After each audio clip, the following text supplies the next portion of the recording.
Now, I'm honored to introduce Mamadou Kiwijim-Toure, who is known for his deep knowledge and experience in the field, to make his presentation titled as Finance Technologies. Mr. Toure, we're prepared to hear your insightful sharings. The stage is yours.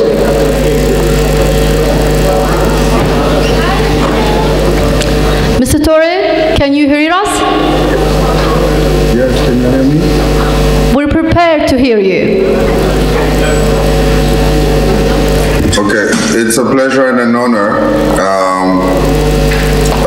to be invited to this great conference with Batman University. I would like to thank colleague and friend Errol User for thinking of Ubuntu group as a key contributor to those conversations. So I don't know if you want to do question and answer, or if you want me to, or if you're going to do translation. So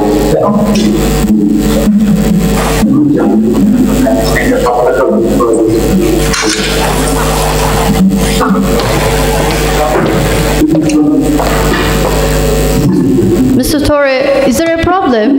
Can you repeat your last sentence, please? We couldn't hear you very well. Can you hear me? Yes, now, yes, we can. Okay, so I was asking if you prefer, so let me introduce myself. Yes, sure, please. Okay, so my name is Mamadou Kiwijim-Toure. I'm the lead founder and CEO of Ubuntu Group. We focus on investment advisory services, and more importantly in financial technologies, where we use blockchain, Web3 and artificial intelligence as a means to provide shared prosperity by tokenizing precious metals and other real world assets.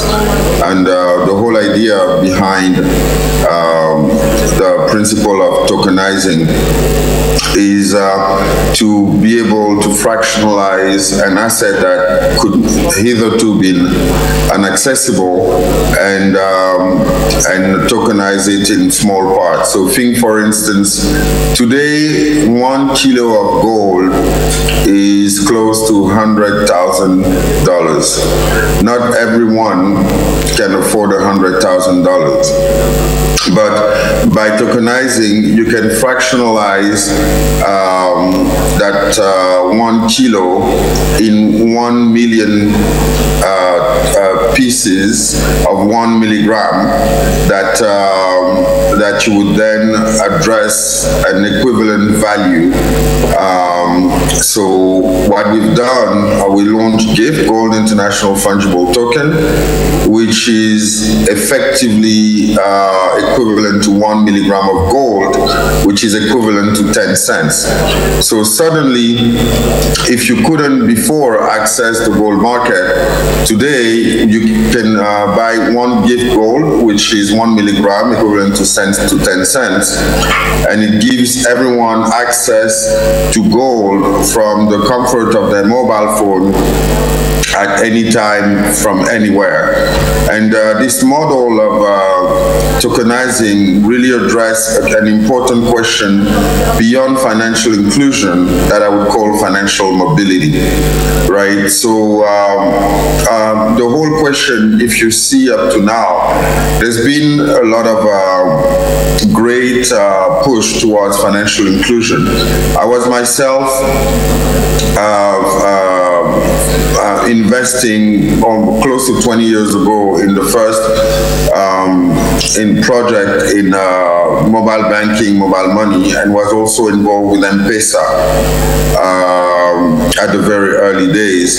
And as you know, there's been great initiatives like Grameen Fund and all the microfinance movement to make sure that the bottom of the pyramid effectively get access to finance. Now, if you look carefully, the main issue about financial inclusion is that in many cases it has sunk people into a debt trap, or failed in other cases to bring out of the poverty trap. So what we should really talk about is how do we leverage on financial technologies to effectively deliver financial mobility. What do we call financial mobility? Financial mobility is the capacity for people to, when they do have access to finance, to move up the ladder from bottom of the pyramid towards middle class, upper middle class, etc. But in order to do that, you need two important things, and you need one, collateral, and that's actually the problem that financial inclusion didn't really solve. Indeed, when you go and raise capital with a bank or with a microfinance, they would ask for guarantees, right? And as they ask for guarantees, the main issue is, okay, that we want, do you have a piece of land, do you have a car or any asset that they can use as a guarantee in case you can't repay? And most of the time, the bottom of the pyramid doesn't have access to those type of collateral. The second issue that we need to address to get financial mobility beyond financial inclusion is linked to asymmetry of information, right? So, if you don't know about the investment space, if financial literacy is very limited, chances are that you would end up crippled with debt. And it's not just an emerging markets challenge. I mean, when you look at the United States, credit card debt is crippling American households because there's no preparation or proper financial literacy to be able to address those things. Now, today with blockchain and AI, you can effectively solve those two key challenges, right? And how do you do so? By effectively looking at solutions that under asymmetry of information, you also have this question of, I'm sitting in London. If I'm going to invest in Turkey, it's a higher risk because I don't know the environment, I don't have the data, etc. But with blockchain, you have data reliability. You have the fact that you can count on a technology that is tamper-proof and will confirm and then reduce your risk perception because you can rely on the data. And with AI, you can now also get mini trainings, a personalized guidance as to getting people on board with financial literacy. With blockchain, again, when it comes to collateral, you do really have a game-changing experience because, like I explained before, now even if you don't have an apartment, you can you have services companies and technology companies like us focus on real-world asset tokenization that would break down and tokenize a $500,000 apartment in 500,000 tokens of $1 affordable to anyone to now start having a piece of asset that also rise over time. And we took the case and the example of gold earlier. Actually, gold last year alone gained 40%. Over the past 5 years, it gains more than 100%. And over the past 20 years, it gained close to 1,000%, right? So we're talking about assets that hitherto were not accessible to people, and in the context of also local currencies depreciation, right? So your collateral may lose in value in local currency, but if you have digital assets like gold, silver, lithium that have actually outperformed hard currencies, this is a way also to hedge and to avoid avoid erosion of purchasing power and maintain the robustness of your collateral as you raise capital in a way. Now, when you think also of financial technologies, which is what we do with Ubuntu Tribe also, is effectively when, let's say, you want to borrow and you now have tokenized gold or tokenized shares of Tesla or any of those assets or Nvidia in your wallet that have like strong potential. Now, if you need a loan, you need to grow either your business or you need working capital for a project. I don't need to know you. And I don't even need to be in Turkey or in your city. You can be anywhere in the world. What you would do with those tokenized assets would be to put it on a platform, on a wallet that would lock your assets, and then I would lend on a loan to value against the value of your assets, and it could range from 20, 30 to 60, 70% on as a loan to value to those assets. So that's where it becomes very, very interesting. In order, especially for rising economies, to be able to automate a lending process without you having a credit score, because it's asset-backed finance that could effectively help you expand your activities and your business in that conditions. So ultimately also what is important to understand when we talk about real-world asset tokenization, people tend to say, oh, crypto is risky, there's a lot of scam, there's been this crisis and so on. The reality is that it's not specific to the crypto industry, right? As you know, in the financial, traditional finance sector, we've had a crisis roughly every 10, 20 years, 2008, 1998, also in the 80s. So that's also typical of the industry. It's not specific to the crypto space. And also when people talk about scams and things like that, if you look at Madoff case in the US, it's not really, again, it's something that do happen, and indeed there are risks in the finance industry that shouldn't kind of point necessarily fingers on a particular rising and early stage industry that is still working on finding its marks. So when you look at that, so for instance, think of the dot-com bubble, and I think I mentioned that in the past in another audience, right? All the internet companies in 1999, 2000, literally most of them crashed, right? Because there was a bubble, the business model wasn't clear, there were a lot of issues, right? And it collapsed the whole stock market.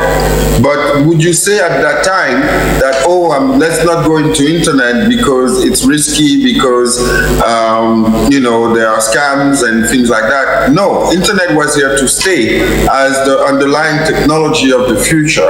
And we're in this very similar situation now with Web3, with blockchain, is the future of finance.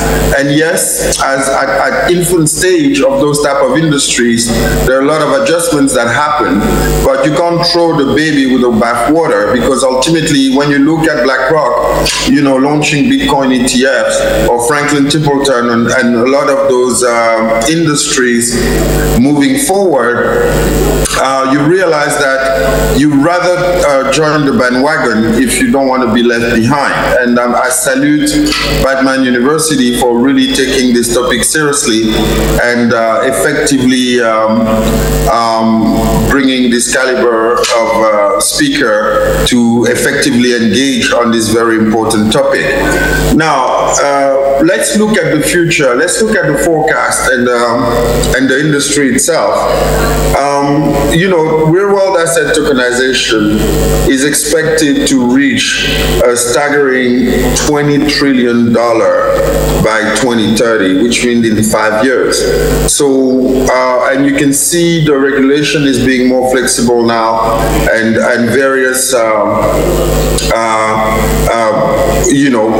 avenues, with the SEC in the United States providing a greater clarity and so on. So we believe the financial technologies Web3 based are definitely going to be effectively game-changing in the international scene. Now, what also we would like to talk about here is how to get involved, right? How to seize these growing opportunities that's coming along. Now, you do have platforms, who allow people to tokenize themselves, their real-world assets, to build their own tokenomics. And for students, especially in the computer science space, the combination of blockchain and AI has certainly great potential in the future. And why both actually need to be combined? And yes, there's this big crave about AI and about the urgency and importance to adopt it, etc. But let's go back to what is artificial intelligence in this case when it comes to the financial sector, right?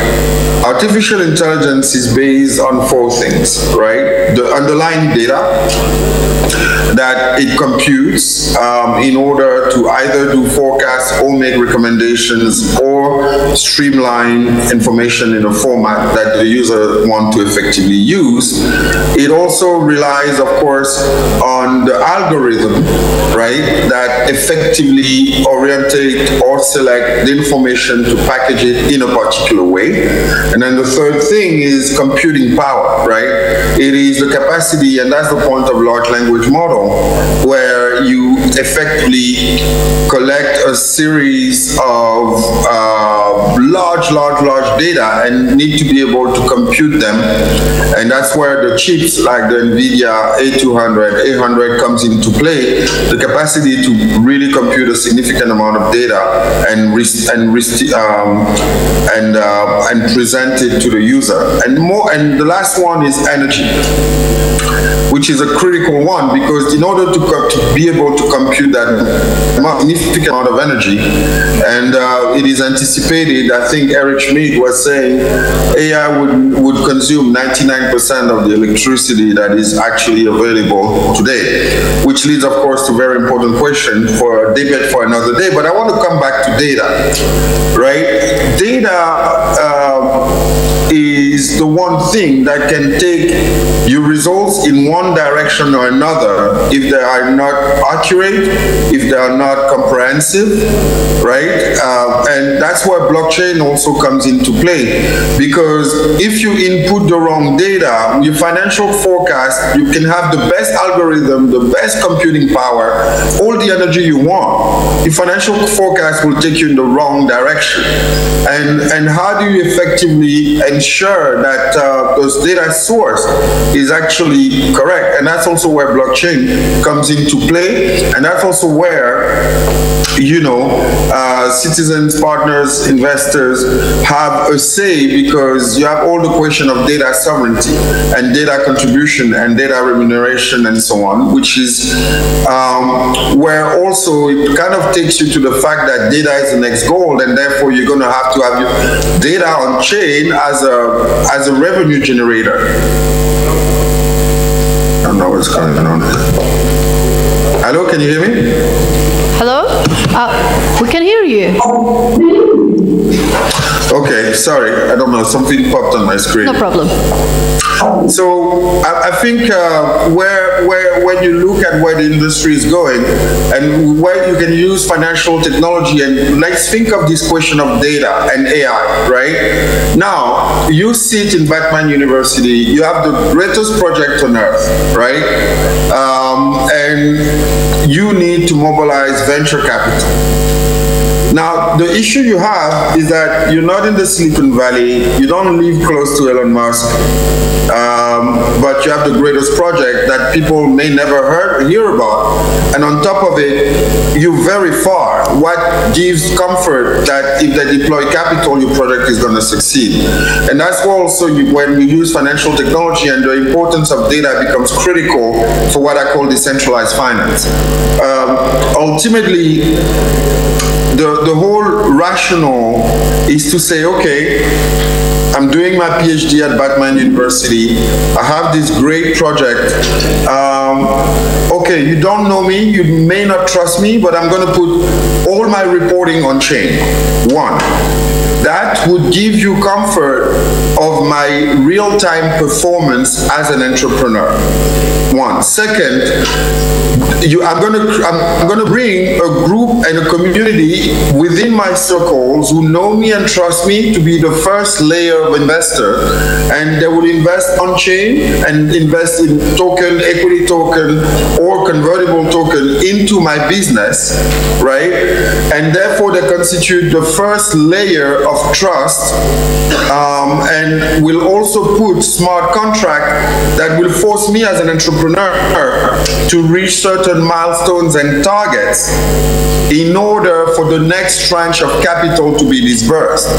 And as I do that, because it's community and it's decentralized finance, if my first layer community is happy about my performance, then they also become my agents to go through the community, through the university, to find other small investors to put $100, $50, $500. But think of this, if you have 3,000 people around those communities who put literally $1,000, guess what? You have $3 million that is on-chain, that is powered by smart contract based on milestones of what you achieve, and all of them receive ultimately reporting on-chain because all your performance, commercial, financial, operational, is actually on a dashboard, and it's reliable because it's on-chain.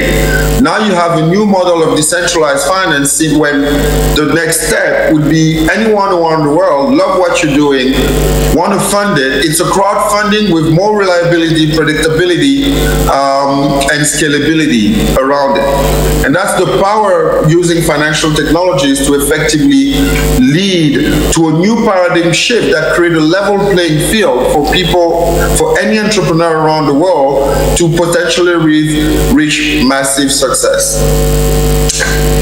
So I'll pause here to see if there's any question. Okay, any question? I guess nobody wants to ask any question to you. Thank you for your speech. It was an outstanding speech. Your expertise on the subject was truly enlightening and engaging. Thank you for joining us, Mr. Torre. Thank you very much. I appreciate it, and I look forward to the recording, and I'll step in and out to see also the rest of the conference. So congratulations for what you're doing. Thank you.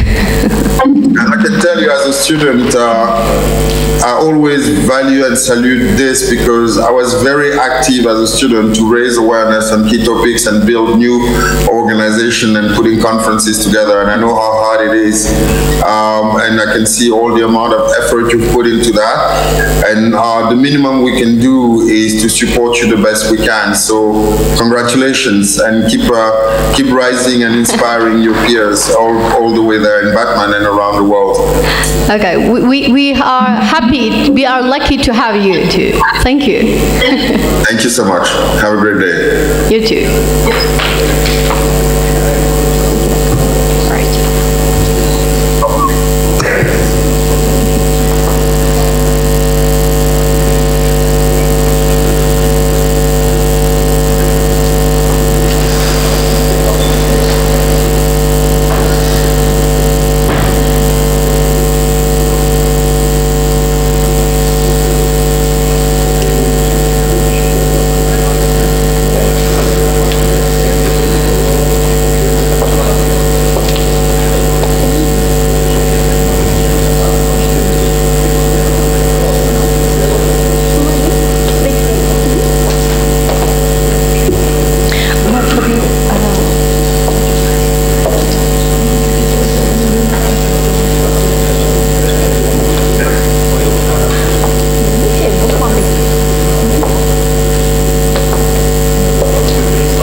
sonraki konuşmacımızın bağlanmasını bekliyoruz.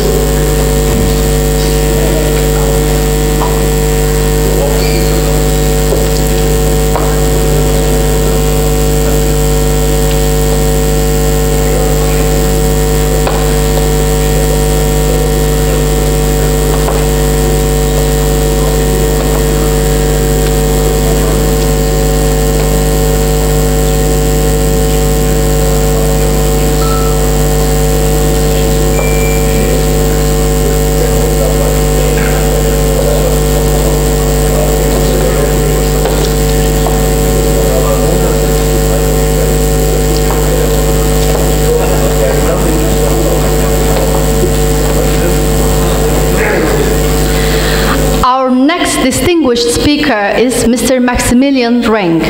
Please join me in welcoming Mr. Renk to share his insights on Web3 technologies. Mr. Renk, thank you for joining us and inspiring us with your presence. Can you hear us now? Yes, I can hear you. Okay, Hello. we're prepared to hear your insightful speech. The stage is yours. So I want to thank everyone for making this possible, that I can speak here. It's a great honor. I have about 14 years experience in blockchain, and I want to make this light and anecdotal, so you can be part of this journey that I had over the last years. I will draw the history of blockchain and the potential that it unfolded over the last years, so you can continue to draw this line into the future to discover the opportunities that lie ahead, and can continue building like a world that incorporates the sovereignty, the digital sovereignty that blockchain promises. Because decentralization is a wonderful thing, and we can all already realize that now with the impact of Bitcoin and many beautiful technologies that are helping people worldwide to become independent, allow them to transact and exchange goods without middlemen. So if you have questions, please raise your arm. I don't know how it's technically possible. Maybe someone will come with a microphone, but questions are super welcome. I can also leave time for questions at the end. All right, maybe later after the presentation we can give some time if they have any questions. It will be better if you want. Thank you. Okay, so I will start with a question to you. So what is the first big blockchain? Okay. Probably a lot of people will say it's Bitcoin. Blockchain technology was around before Bitcoin for a while, and there was actually an institutional, like a governmental development, because the government of Estonia started in 2008 with the development of their blockchain for government services, so to become more resilient against cyber attacks. And we have a history of blockchain that goes back. What Bitcoin did is it combined blockchain with proof of work. And there are many mysteries of how this happened. And across my years of networking and knowing the scene, I came across of one possible explanation how Bitcoin was created that I want to share with you because I think it's interesting. And that is in the split-second moment in 2009, there was a big financial crisis, maybe like everyone looked like it would go down like in a huge real estate crisis, and financial markets could have stopped working. Maybe someone sat like in this war room, you know, this council of people, and they decide, okay, what do we do if really like we cannot transact value? Well, we have these technologies on the shelf, we have blockchain, we have proof of work. Let's bring them together and create this thing called we call it Bitcoin, but it can be used to transact value in case everything else fails. And I like this theory, and I came across Bitcoin in 2011, and it was still very, very early. I had to buy my Bitcoins by finding someone in a forum that had very good reviews, and then I wrote him a message, and he said, you go to the gas station and you buy these vouchers and you send me the codes from the vouchers. And then I had to run a Bitcoin full node, which took about half a day to sync, and then he could send me my first Bitcoins. And at that moment, before I bought those, I was imagining what this technology could do. Like, after I understood the disruptive potential, I was thinking, okay, first, a lot of the incumbents, a lot of the status quo will try to fight Bitcoin as hard as possible, because it will just take away a lot of power and financial capabilities from existing systems. And that's what we see what has happened. Over those many years, we have seen a lot of media campaigns against Bitcoin, and well, that all like didn't prove to be true. We've seen accusations of a lot of energy waste, but now Bitcoin runs on a lot of renewable energy. Yeah. So in 2014, we had another very, very big development. It's when Ethereum saw the light of day, and that expanded the capabilities of blockchain drastically.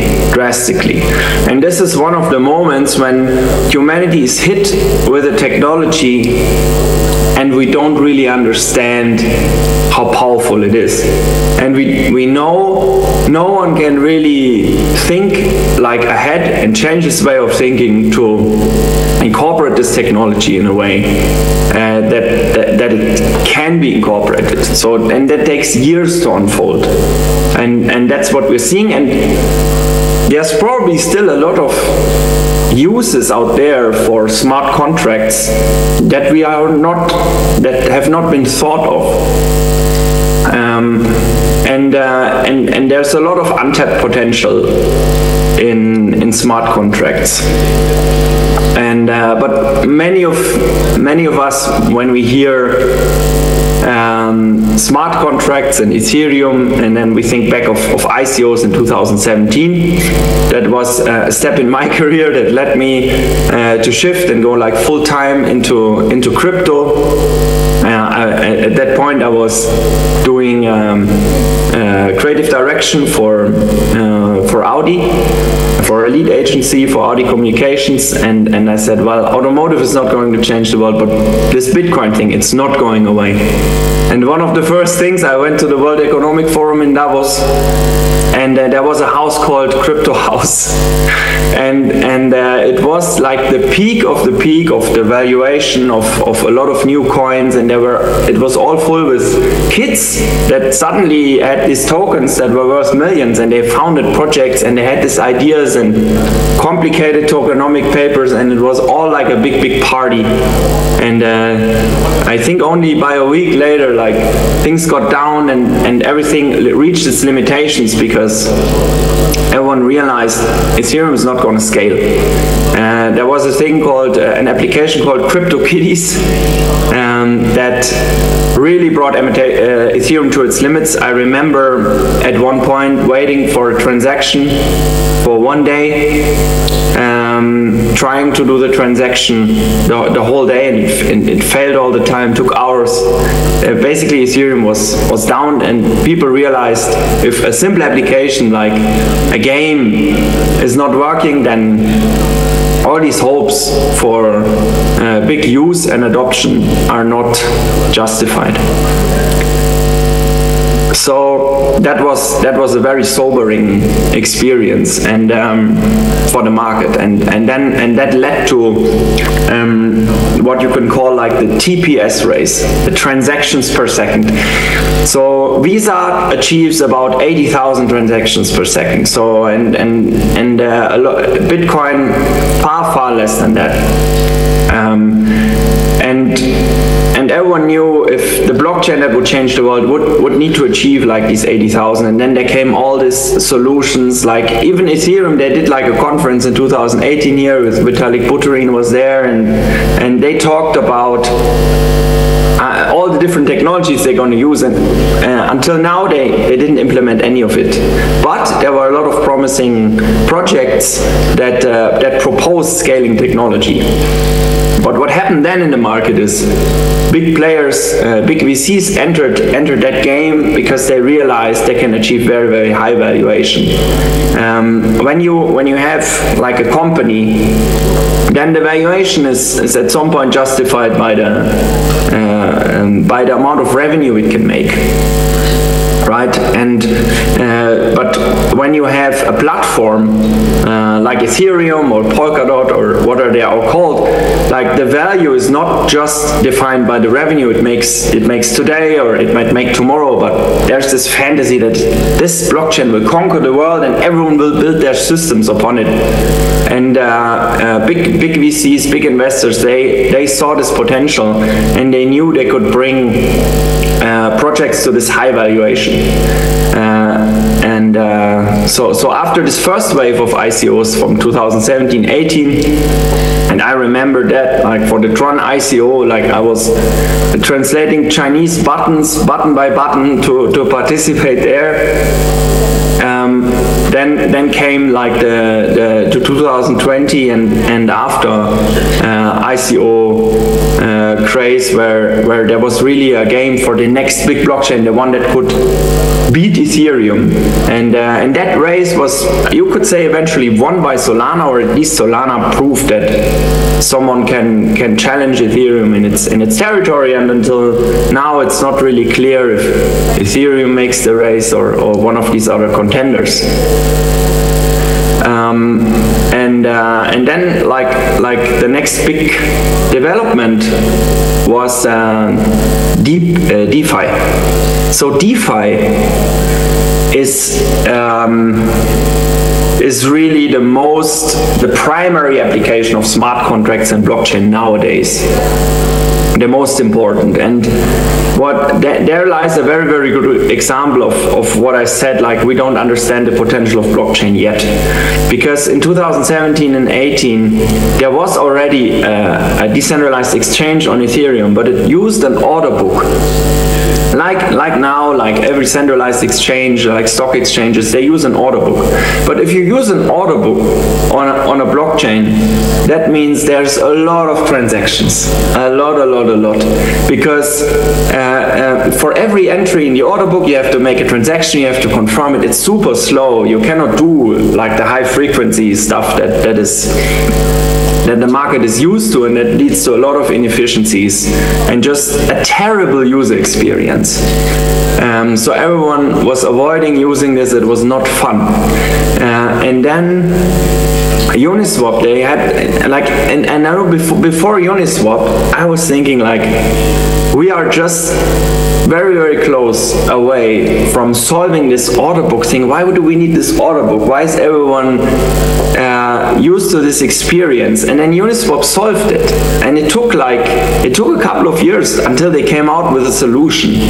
And I'm underlining this because if you are interested in blockchain, if you are listening to this, then you can acknowledge the fact that there's still like ingenious solutions out there that have not been discovered, that this space is so disruptive that its potential is still largely untapped, and we have seen a lot of fast developments over the last years, and those fast developments, they will continue. Yeah, so in that case, like someone solved it by just thinking, okay, this order book, let's just turn it into a black box. On the one side, the liquidity comes in. from market makers, from market participants, and on the other side, the higher the liquidity, the lower the spread between the bid and ask. So, and this is actually now managed by a smart contract. So it's more efficient than what we have currently on the markets and stock exchanges and everywhere, because there we have all this potential for algorithmic trading. You have a huge race for having the fastest connection to manipulate the market better than the others. It's a terrible inefficient game, because the net gain for society from algorithmic trading is zero. Like, there's no value. There billions like go into this market, into server, digital centers, everything, but like everything, like it just leads to a different distribution, but there's no value creation in that.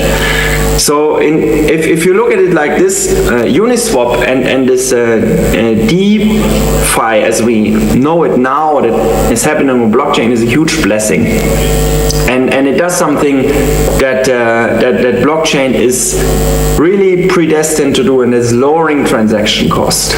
Lowering transaction cost. If you now wanna buy a house, real estate, like, the transaction cost is tremendous, because not only you have to find someone, like a house that you like, but then also the actual transaction, you have to go to the land registry, and that's all like very time and cost intensive. If you can transfer real estate ownership through blockchain, it goes within seconds. So the transaction cost is really cheap, and it's overall convenient. And we've seen this already now disrupting the market with DeFi, and that is the biggest disruption we will see in the next years.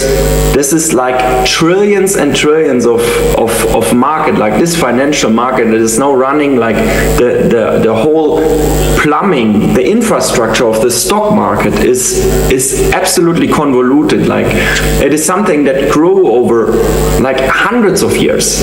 How the resolution, like, if you buy a stock nowadays, there's platforms, okay, you buy a stock, you have it, but what happens underneath is vastly complicated. So this will all be disrupted, and this is what we are seeing now, especially by the developments in the last 6 months. There is a huge shift towards institutional adoption, and I will talk more about this later.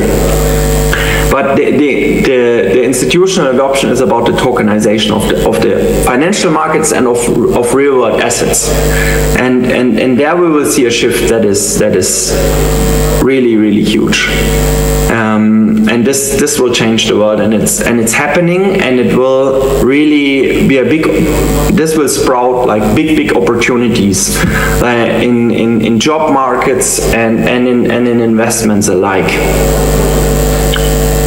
So coming back to this historical journey that I'm taking you, what we've seen then in 2020 with Uniswap also revealed a big flaw. And I was just like telling how inefficient the current financial markets are, but there are some inefficiencies and some challenges with current DeFi as well, especially on Ethereum, and that's how it's owed to how the technology works, and people found a way to play the system, because blockchain it has its limitations in the block time. So when the block is constructed and you send a transaction there, then there is a possibility to reordering those transactions in someone's favor. So, and that is being done, and that is being done since 2020, and people like they made a lot of money, and now it's becoming more and more aware. But it is all like a very young scene.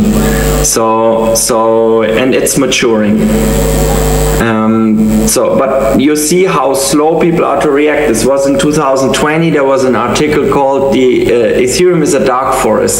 It became a very, very well-known article. It's one of the times when you have like a Medium article that everyone knows, and it retained relevance over all these years, because just last year and this year, something called sniping in DeFi became like a big topic, and only by then it really reached the light of the wider public, what's possible and how you can abuse these systems.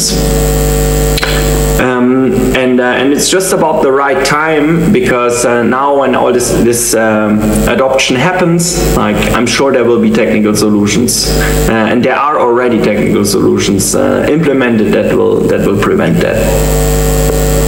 Any questions so far? If you have a question memorized, I will give you an opportunity at the end to ask. Okay. To the audience, is there any question?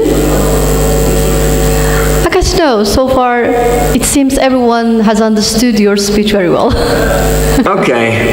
Okay, great. Then I want to talk a little bit about the NFT craze, because that was another big moment for Web3, and it was really also when this Web3 term began to be used widely. And then that's when people start paying hundreds of thousands of dollars for virtual pictures that were registered on a blockchain that would guarantee them ownership. And I would say it was like a big experiment for the world, like how much value do we give really to digital goods. And I would say it surprised everyone. And this was all a big exaggeration, let's say. And there's very few companies that emerged from that time that survived. And one of them is called Animoca Brands. I invite you to look at their history, because it's a brilliant example of how you can use a certain trend to grow very fast. And then even when that trend goes down, you are agile enough to retain a very relevant position overall in blockchain. So they pivoted from the NFT craze to gaming, which gaming will always be a thing. I mean, the humanity has played since its beginning. So but still, if anything happens with NFT collectibles booming again, then there will be in a prime position as well. So yeah, I use that as an example for how to navigate this very fast market, and I'm telling you this from a perspective how you can ride this wave of innovation that is still happening, and I'm using these historical examples for you to understand all the possibilities and the opportunities that already were there, and to get a feeling for these opportunities that will arise in the future, so you can spot them and use them to your advantage. Maybe you identify like a company in a sector, and you work with them, you work for them, you invest in them. There's many ways to participate in blockchain still. I mean, yeah, blockchain is an old thing, as I've told, and there are still opportunities popping, and we see also in the governmental sector a lot of adoption. So already in 2016, Dubai implemented blockchain for border control, for government services, and they're continuing their digitization of their services using blockchain, and this shows a very important fact, and that's if you have a lesser bureaucratic structure, then you can adopt faster to the technology. So in the Western world, and maybe Europe is the worst of this, for example, for land registry, there's such an established bureaucratic system that it's almost impossible to change. And there's also the question, like, why would you change it? Well, you would change it because blockchain-based transactions are just that more efficient. But if you have so many people, if you have these systems that work for hundreds of years, it's a very hard transition. But countries with lesser structures, with smaller structures, especially in Africa, they have a big advantage now. So what was a disadvantage before? Okay, the land registry, let's say it's unreliable, becomes an advantage because now you can implement blockchain and you can just get like the most reliable and transparent land registry that is better than what all the other countries have. And there are, for example, Kenya and Nigeria, they are exploring exactly this blockchain for land registry. It's like a prime application of blockchain from the get-go. And of course also for voting. I think many countries have looked into this. And we have also big blockchain companies, especially Cardano, working with governments, with Brazil, with Ethiopia, for government services, like issuing passports on blockchain. Digital identity is a big thing. So there's a lot happening under the hood in the last years, and of course these things move slow. But it's worth to keep an eye on. I also want to go into the topic of DePIN. So I don't know if you've heard about DePIN. It's short term for decentralized physical infrastructure, and DePIN mostly uses blockchain for immutability and for reliability. And DePIN, and it's basically achieving what blockchain did for financial markets, but for our whole digital life and infrastructure. So this call I'm thankfully having due to Zoom and their services. So this call is hosted from a server that is somewhere, probably in Turkey.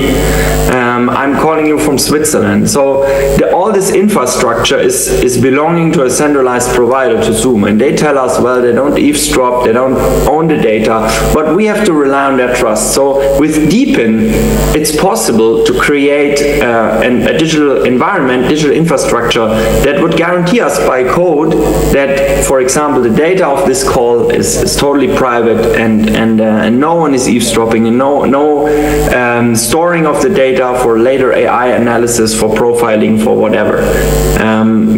So I could know that all the knowledge that I'm giving to you is later not used by someone else without my participation, for example. And this applies to all the data we have online. Like, we all have this cloud storage. If we have a phone, we have emails, and those emails, they are laying somewhere, and we don't really know where they are. But what we know is that there's possibility for data compromisation, and we know this from our devices. That's why we use antivirus, but we don't really know what's happening with our cloud data. If we really want to live like a sovereign digital life, then this particular aspect of our lives becomes very, very important, and it's close. It's very much in the spirit of blockchain. It uses blockchain technology, and it's a very, very important application for the future to stay sovereign, for like as a citizen, and not being victim of data theft, because data is, some people say it's the new oil, because data is fueling AI, and we all know how disruptive AI already is. We are witnessing that, and the AI that runs, the better the data is. So the true value of AI lies in the data that we are giving away every day freely to corporations, and DePIN is the way out of that dilemma. So I invite you to very closely look what's happening with DePIN. For example, in 2014, a platform that's called Threefold started development, a decentralized cloud, and they are now working with the government of Tanzania and Zanzibar for sovereign governmental infrastructure. So that is very, very exciting that countries are now really looking into, okay, how can we have our own secure data storage? And that's already a huge improvement, especially if you look to countries like Africa that largely rely on the infrastructure of other countries to maybe store like sensitive information that's sensitive to the government, that's sensitive to people, and that's not really advantageous in all scenarios that you could draw. So the awareness is rising, and this is a huge growing market for me, for sure, in the top 3 for the next years to come. So before I go to questions, I really want to round this off with an outlook of where I think this market will go in the next year. So we have three big trends. Of course, we have AI. I already mentioned that. We have blockchain, and we also have the spatial web, or VR, the metaverse, as you've heard it. So and we know that AI really makes the user experience very easy. So previously it was very difficult and cost intensive to develop user interfaces that are able to be adopted on a global scale. Now the user interface is a chatbot, and you can put any application behind that chatbot, and that includes blockchain wallets, blockchain-based interaction. So what was like very complicated, and many people, they don't dare really to touch wallets because they can make a mistake and then lose the transaction. You don't have your bank that you can call and then say, hey, like that transaction went to the wrong account, please send it back. No. You don't have to, and people are scared about that, or they lose their private key or something. The AI will solve all that. So blockchain and AI, it's like a match made in heaven for mass adoption. And also, as I've mentioned, the metaverse, this VR, this virtual world that is currently being created by billions of investment through the biggest tech players in the industry. We see Apple, we see Facebook there pioneering a lot, and we see a lot of startups and developments in that area. That world where we put on these glasses and are in the metaverse, it will be a world of digital value, because our value is in the end derived from experience. Like all money is spent in the end for experiences, for a feeling you have. If you can have this feeling in the virtual world, then you will pay for it. So and we've already seen that with the NFT craze. So there will be be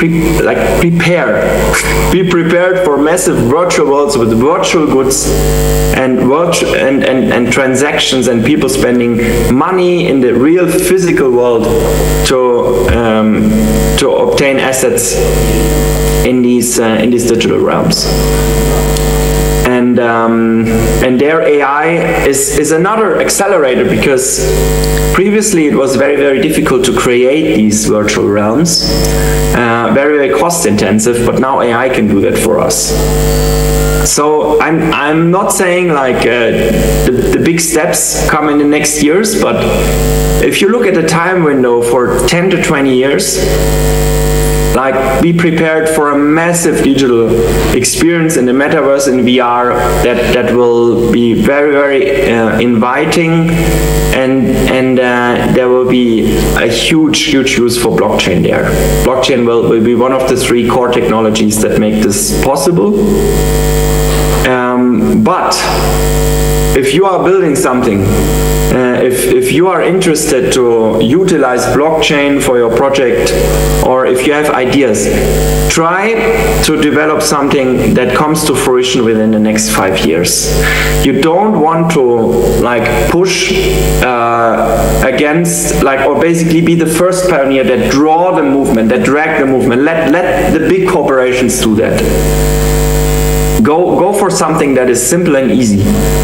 One of the biggest success in blockchain is Michael Saylor with the most stupid and simple thing. It's just through his company you can buy blockchain, buy Bitcoin as a stock and participate in the value appreciation of Bitcoin. And you don't have to touch like a Bitcoin exchange, a crypto exchange, or crypto wallets. So it's more convenient. That's it. And it's one of the most successful things. So simple solutions are still opportunity for simple solutions. Try to see where the trends go from what I've described, from this historic outlook of opportunities. I give another opportunity for questions. Anyone in the room? Anything that came up? Okay. Yes, I guess there's someone who wants to ask any question. Yes. Sorry? Do we have? Var mı mikrofon? İngilizce konuşabiliyorsak misin? We have one question, Mr. Reng. You don't have a question? Yes. Can you repeat? I didn't understand you. Hello. Do you hear me? Do you? Yeah. Hello. Hello. Before you are welcome to our university, our technology speech. I want to ask my question about blockchain safety. I heard you say we can everything implement blockchain. Am I right? Everything, you say passport or other technology, we can implement blockchain. Yeah. I want to ask this, how we know it's safe. Our data and personal information, how we know is keeping safety. Yeah, security. How is security? It's, I don't know how to say. We know our data everywhere at AI or other websites and other technologies, but we don't know our data's security or not, it's safe or. Yeah, I get it. Thank you very much for the question. That is really valuable, because many people confuse that blockchain is open information. You know, everyone can see all the Bitcoin transactions, all the Ethereum transactions openly. And if someone knows my wallet address, they can see how many assets I have, right? So I understand that your concern comes from, if my passport is issued on a blockchain, right, my information is out there and there's no data privacy. So and that is not how this world will look. We will have these technologies are built with something that's called zero knowledge proof, ZKP, and that is a technology that allows to validate information without looking into the information completely.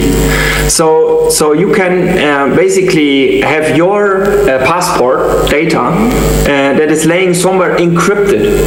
So it is encrypted in a decentralized cloud, like hopefully using this DeepIn that I was talking about.